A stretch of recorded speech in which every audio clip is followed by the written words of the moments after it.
Hello and welcome to the mutual fund show. आज हम एक बहुत इम्पॉर्टेंट टॉपिक पे बात करेंगे, वो है एजुकेशन। और अगर हम एजुकेशन की बात करते हैं, it's one of the most powerful investment we make, not just emotionally but financially too. क्योंकि आप ट्यूशन फ़ी की बात करें, आप करियर अपॉर्चुनिटीज़ की बात करें, आप ग्लोबल अपॉर्चुनिटीज़ या ओवरसीज स्टडी की बात करें, लेकिन पैसा सब चीज़ के लिए चाहिए, तो हमें प्लानिंग भी वैसे ही करनी पड़ेगी। एक कहावत है कि when dreams are big so your planning needs to be bigger.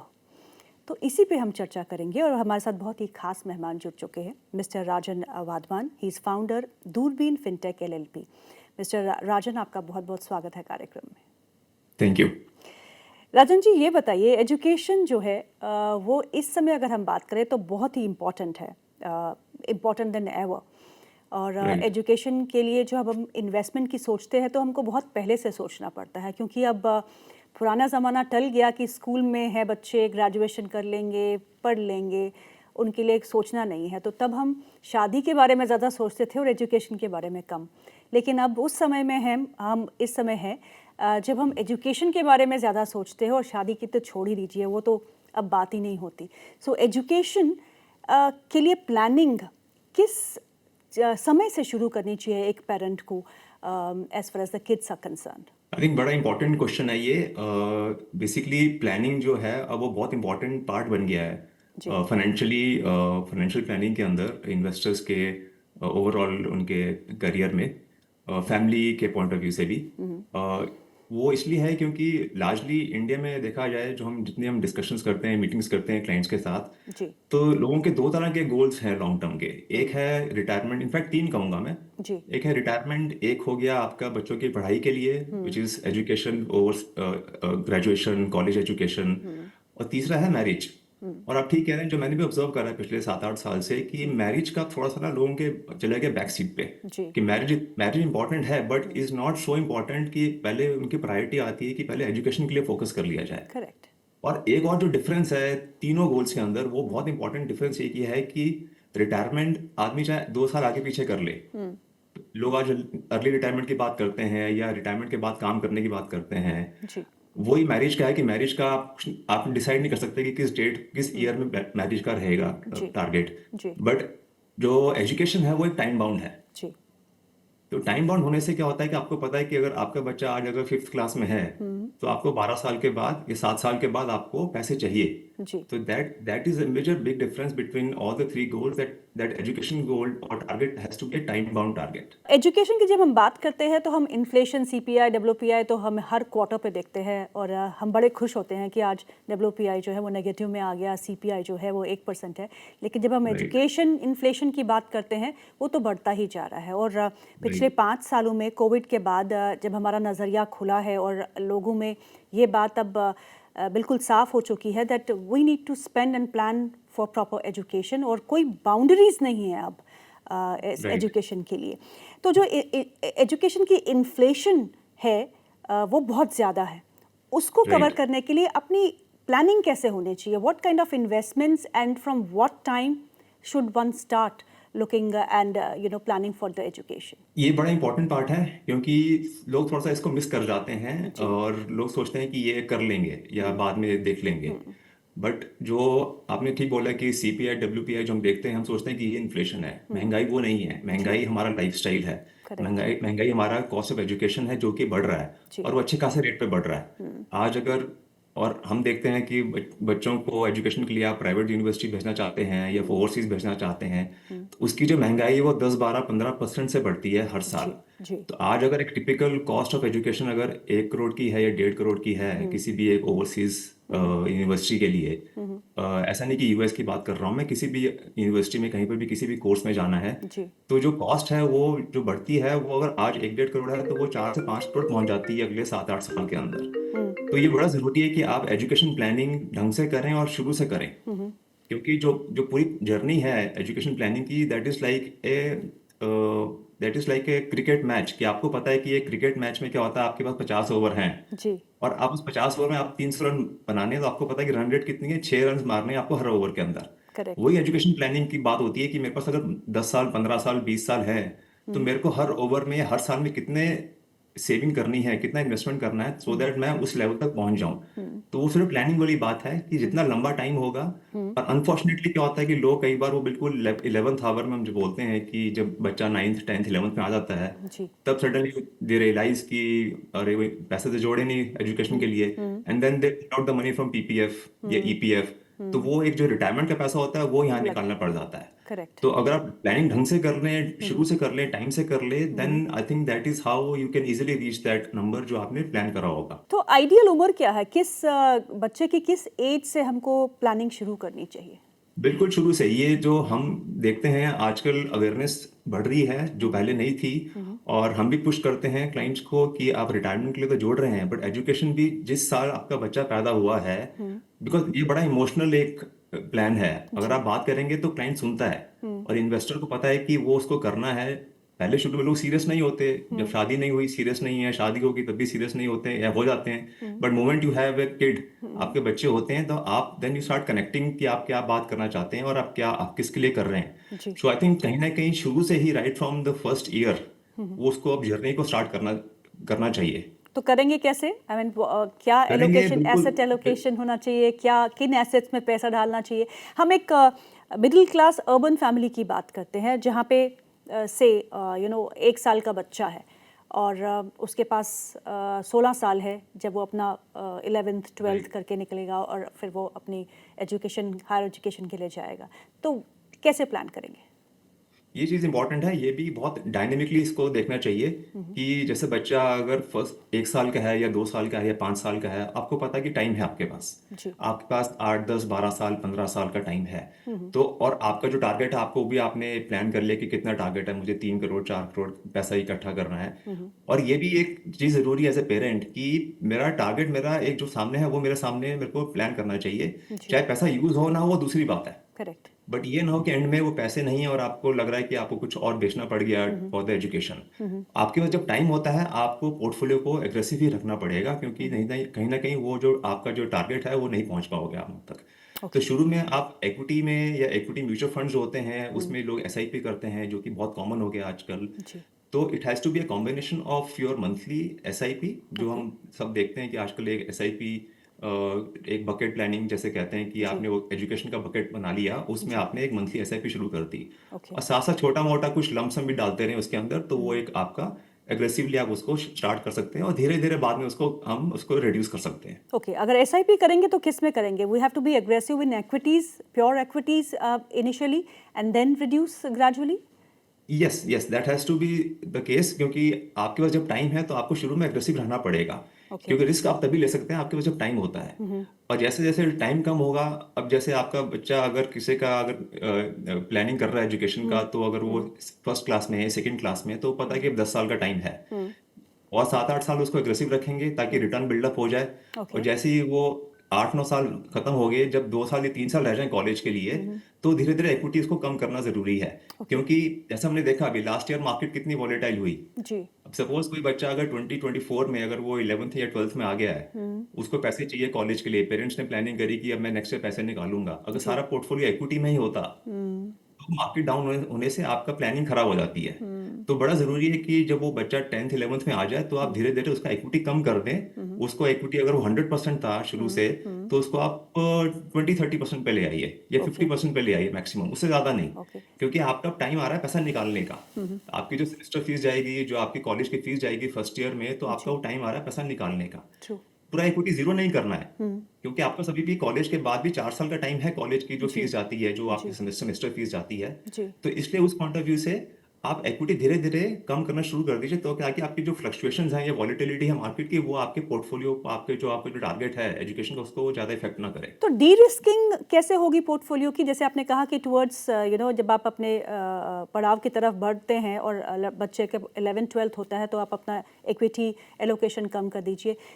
Equity में कम करके तो और कौन से ऑप्शन है जहाँ पे हमको अपना इक्विटी से, तो इक्विटी से जब कम करेंगे तो आपका खुद ही, जब आपका इक्विटी हैवी है तो रिस्क हैवी है। जी हाई रिटर्न हाई रिस्क हम जो बोलते हैं वो आपका इक्विटी से ही होता है। कि करेक्ट आप देखें पिछले 10 15 20 साल से इंडिया में इक्विटी म्यूचुअल फंड जितने भी कैटेगरीज हैं, सबके रिटर्न 14 15 16% के एवरेज आए हैं। जी बट वो रिस्क भी रहा है, they have been good years bad years, so इसलिए रिस्क है तो रिटर्न है। आपने शुरू में इक्विटी हैवी रखा, जब उसको आप धीरे धीरे जब इक्विटी से निकालेंगे शिफ्ट करेंगे तो आप सेफ ऑप्शंस में जाएंगे। सेफ ऑप्शंस में आपके पास डेट फंड्स भी होते हैं, आर्बिट्राज फंड्स भी होते हैं, तो ये जो है सेफ कैटेगरीज होती हैं जिसमें कि आपका पैसा काफी सेफ रहता है, और वो जो मार्केट की जो ऊपर नीचे का जो मूवमेंट है वो इसमें नहीं होता है। तो आपको अगर आज 100 रुपये इक्विटी में है, आपको जब कॉलेज का टाइम आ रहा है, जब 1 2 साल रह जाए कॉलेज में जाने के लिए, तो आप जी 100 में से 80 रुपये आप इक्विटी से निकाल के या 70 रुपये निकाल के आप उसको धीरे धीरे सेव करना शुरू कर दीजिए, ओके ताकि आपका जो डी रिस्क है वो आपका पोर्टफोलियो में डी रिस्किंग हो जाए।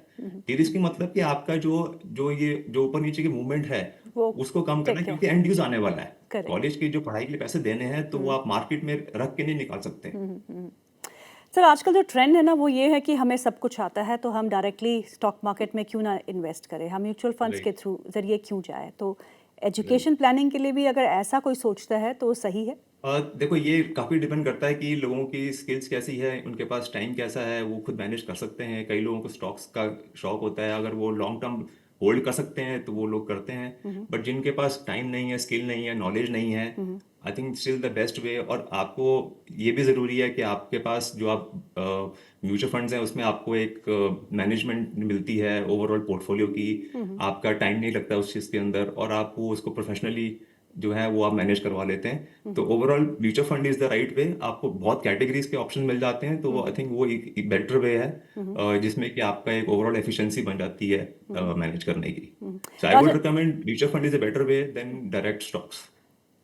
यस प्रोफेशनल अगर हेल्प मिलती है तो वो बेटर ही होता है हमेशा। राइट राइट सर ये बताइएगा क्योंकि बहुत बीच में ना यूलिप स्कीम्स बहुत आई थी, चाइल्ड एजुकेशन प्लान्स, आपके बड़े बड़े जो हमारी इंश्योरेंस कंपनीज है जो पुराने बहुत सालों से हमारे साथ है, वो राइट। यूलिप्स बेचा करती थी चाइल्ड एजुकेशन के।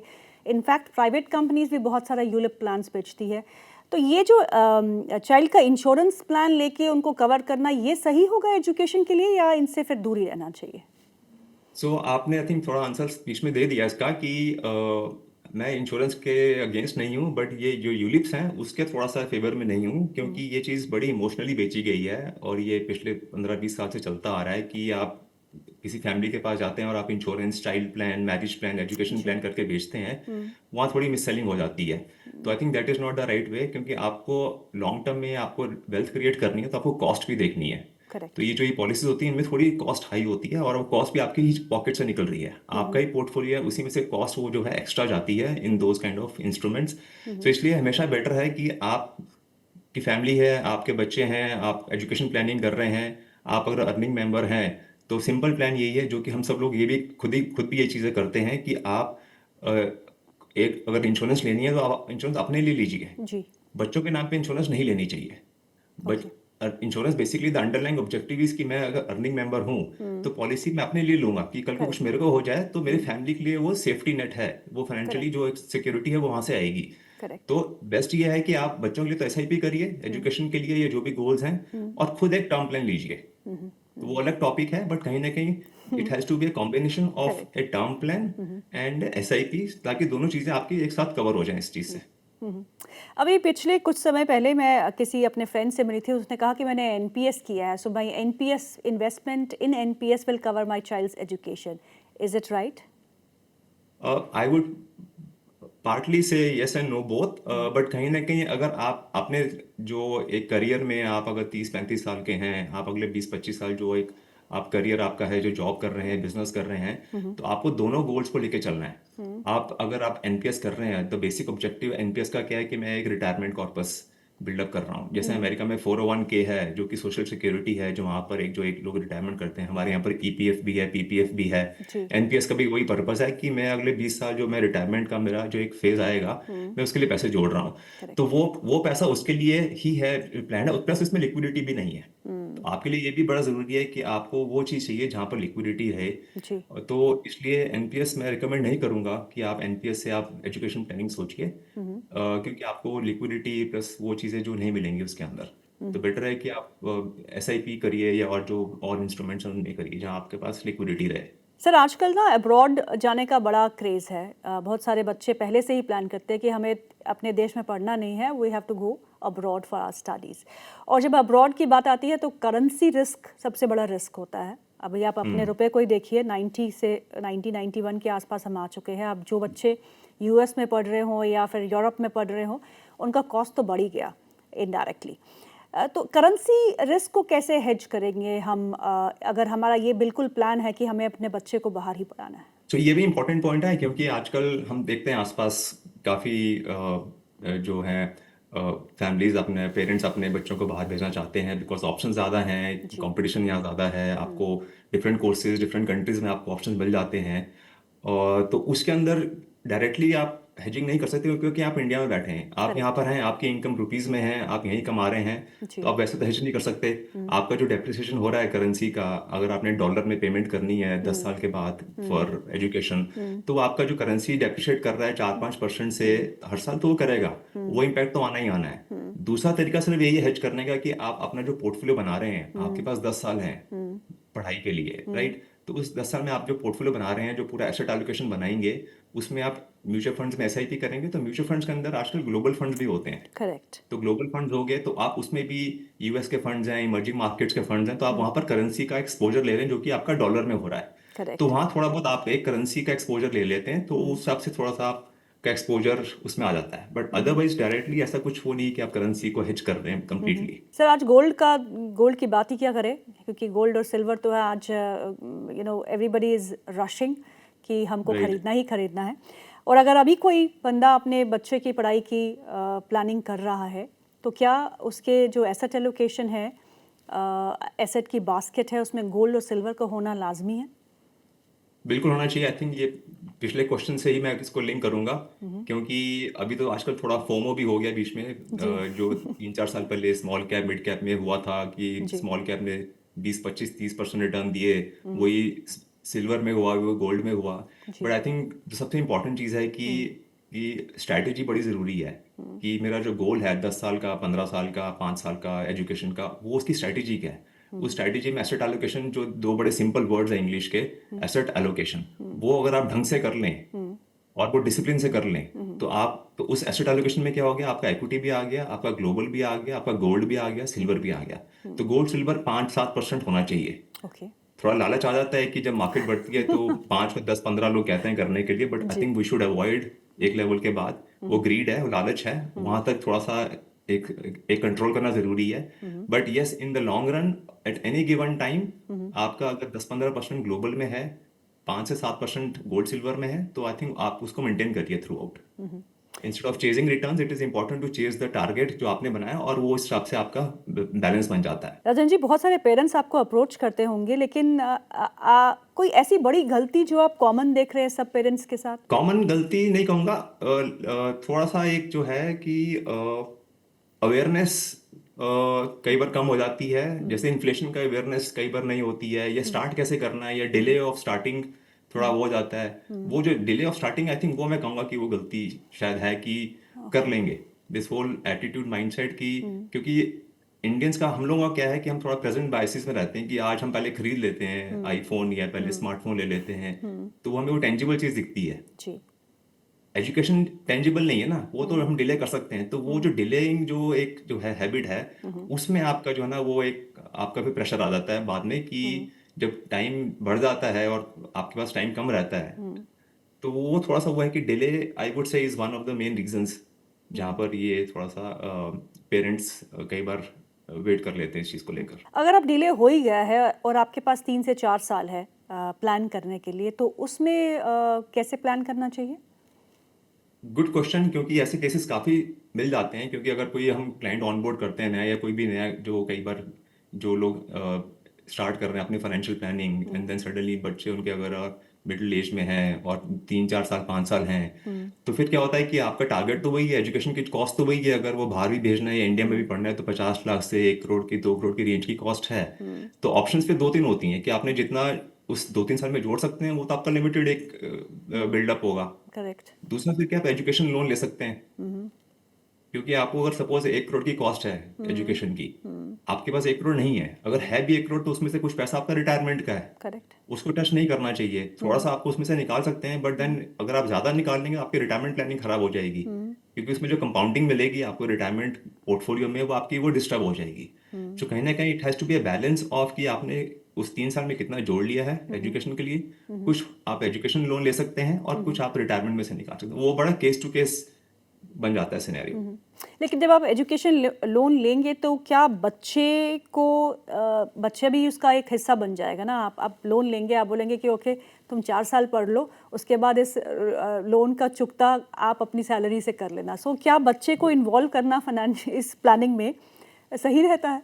आई थिंक वो अब थोड़ा सा ये भी चीज़ है जो कि बच्चे अगर बड़े हैं और समझदार हैं, चीज़ समझते हैं, तो उनको भी थोड़ा सा ये बजटिंग के बारे में मालूम होना चाहिए कि as a family, as parents, जो पेरेंट्स बजटिंग कर रहे हैं एजुकेशन की, तो वो थोड़ी सी एक अगर अवेयरनेस आ जाए, मेच्योरिटी और ज़्यादा बन जाती है, तो वो ज़रूरी है। रिस्पॉन्सिबिलिटी भी आ जाती है बजटिंग के ऊपर। तो एटलीस्ट ये नहीं है कि उनको पता ही नहीं कि कहाँ से पैसे आ रहे हैं। So it is important for them also to know understand the source of their education. So education loan versus self funded, क्या स्मार्टर है? What is financially smarter? अगर आप ढंग से कर रहे हैं प्लानिंग शुरू से, राइट, तो आपको लोन की ज़रूरत नहीं पड़ेगी। जी। राइट, अगर आपने जब बच्चा 7-8 साल का है, तो आप फर्स्ट क्लास में है, फर्स्ट से लेकर 10 साल 12 साल की आपकी जो प्लानिंग, अगर ढंग से कर लें, प्रॉपर एसआईपी कर लें, उसको स्टेप अप कर लें। आपने आज एसआईपी करी 20,000 की, अगले साल उसको 22,000 कर लिया, 10% से स्टेप अप कर लिया, थर्ड ईयर उसको और 10% स्टेप अप कर लिया, आप कहीं ना कहीं पहुंच जाएंगे जो आपका टारगेट है। राइट, अगर आप वो ढंग से कर लेंगे तो आपका वो टाइम से आपका पैसा जो वैल्यू कंपाउंडिंग से आपका वो वैल्यू बन जाएगी।